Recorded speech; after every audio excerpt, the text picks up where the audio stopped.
श्री शिवाय नमस्तु। शिव महापुराण की कथा कहती है हर महीने शिवरात्रि पड़ती है। हर महीने, ऐसा कोई महीना नहीं जाता जिसमें शिवरात्रि नहीं पड़ती, हर महीने पड़ती। प्रत्येक महीने की शिवरात्रि को जो रात्रि के समय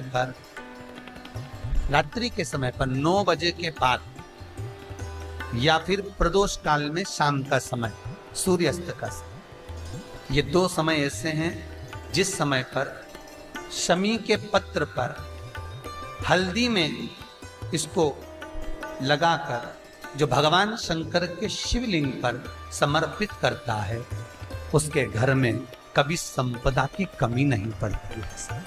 कभी संपदा। आपको पहले भी कथा में कहा कि माता उमा पार्वती का सबसे पहला अवतार, पार्वती का जन्म, पार्वती का जो अवतार है ये 52वें नंबर, 52 नंबर पर पार्वती का सबसे पहला अवतार माता उमा।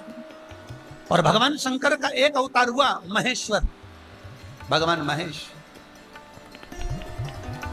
तो माता उमा और महेश्वर के मिलन से, आपको पहले भी कथा कहा कि भगवान शंकर के नयन अश्रु से रुद्राक्ष का वृक्ष हुआ, माता पार्वती के नयन अश्रु से बेलपत्री का पौधा उत्पन्न हुआ, और उमा और महेश, भगवान महेश्वर, भगवान महेश और उमा के मिलन से शमी का पौधा उत्पन्न हुआ, जिस शमी का अपन शिव पोथी को समर्पित करते हैं, जिस शमी पत्र को अपन भगवान शंकर को समर्पित करते हैं। केवल एक शमी की पत्ती ऐसी होती है, केवल एक शमी पत्र ऐसा होता है जो 33 कोटि देवताओं को समर्पित होता है। सारे देवताओं पे शमी पत्र चढ़ता है, एक पर नहीं, सब पर शमी। जो माता उमा और महेश्वर के मिलन से, माता उमा और महेश्वर के नेत्र दृष्टि के मिलन से जो शमी का पौधा उत्पन्न हुआ है, मेरे शिव की शरण में जरूर जाए। ऐसी कौन सी बीमारी है जिसका इलाज शंकर के पास नहीं? बद्रीनारायण जाते हैं तो बीच में पांडुकेश्वर पड़ता है, जिस पांडुकेश्वर में भगवान शंकर का सबसे पहला शिवलिंग प्रकट हुआ था। जब ब्रह्मा और विष्णु ने मंथन करा अग्निखंभ का, मंथन करा पर्वत का, तो एक लिंग प्रकट हुआ था, वो उत्तराखंड की भूमि पर पांडुकेश्वर। मत जाओ, शंकर जी के शिवलिंग में से पसीना निकलता है। पांडुकेश्वर शंकर के शिवलिंग में से पसीना बहता है, वो पसीना पानी के रूप में नीचे कुंड में जाता है, कुंड बना चौक, उस कुंड में से एक बोतल भर के लिए 7 दिन 5 दिन लगातार सवेरे सवेरे पियो, 8वें दिन उसका असर देखना। इसलिए बार बार आपको निवेदन करते हैं, फिर निवेदन करते हैं, आप हमारे जो चैनल को सब्सक्राइब करो, उसमें जो पुरानी कथाएं चली हैं पहले, अभी जो सावन के महीने में सुनाया, सतीखंड जो सुनाया, सारी कथा निकाल के सुनो एक एक, उसमें सब जगह पर आपको एक एक चीज का उपाय मिले। यहाँ जो व्याख्यान चल रहा है, सबरी भी कोई साधारण नहीं थी, बहुत सुंदर थी पूर्व समय की सब, शिवरामचरितमानस में इतनी सुंदर सबरी थी, इसका पति इसको 1 सेकंड के लिए नहीं छोड़ता था, सम्मुख रखता।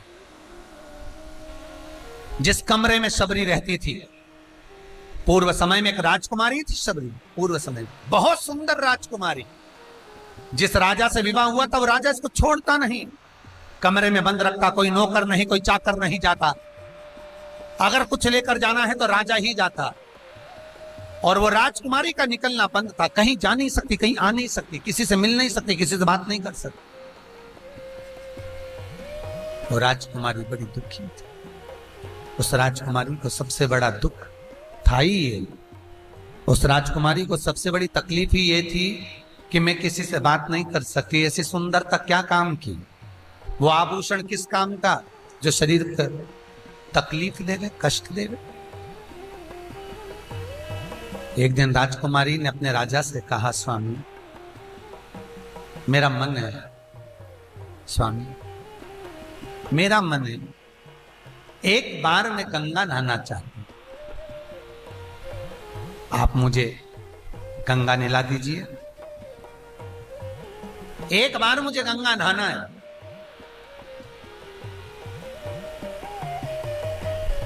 राजा ने विचार करा, राजकुमारी इतनी सुंदर, कोई इसको देख ना ले, तो राजा ने इसकी कहा, एक इच्छा है इसकी, आज पूरी कर देता हूं। जहां राजा रहता था वहां से लेकर गंगा के घाट तक राजा ने टेंट लगवा दिया, दोनों, कोई राजकुमारी को ना दे। राजा राजकुमारी को लेके गंगा नहाने गया। गंगा में जैसे ही राजकुमारी ने डुबकी लगाई और डुबकी लगाकर हाथ में गंगा का जल लेकर, राजकुमारी हाथ में गंगा का जल लेकर शंकर का अनुमोदन कर भगवान शिव से विनती करती है, भोलेनाथ मेरा अगला जन्म जो देना उसमें मुझे सुंदर मत बनाना।